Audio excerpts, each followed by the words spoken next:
Здоров'я всім, старим і малим.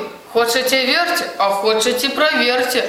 Кличуть мене Явором, сином Романцовим, учнем 7 класу Глибовської середньої школи Речицького району.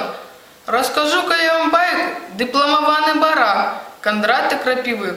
Ну так слухайте. У однім селі, неважно де, ходив баран у чародея. Разумний барана наогул за немного, а гэты, дык дурней дурного, не познае своих ворот. Видать, что голова слабая, а лоб, дык вось наадварот. Ніколі не страчаў такого голбая. Калі няма разумніка другого, побіцца как у двух, дык ён разгоніцца, ды ў сцену бух, у іншага дык выскачыў бы дух, а ён нічога.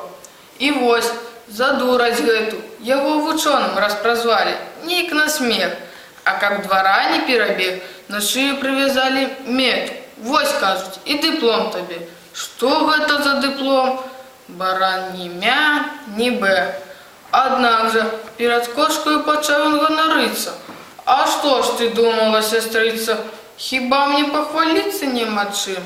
Дыплом я заслужыў, здаецца ж, галавою. И не раўнуйся ты со мною. Аб гэтым лепей помолчи, сказала ему кошка. Как был ты разумнейший трошка, ды розумом раскинуть мог овечу, то бачу бы, что ганарыцца нечым.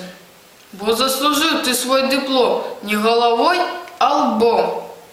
Другі баран ни бэ, ни мя, а любить гучное имя.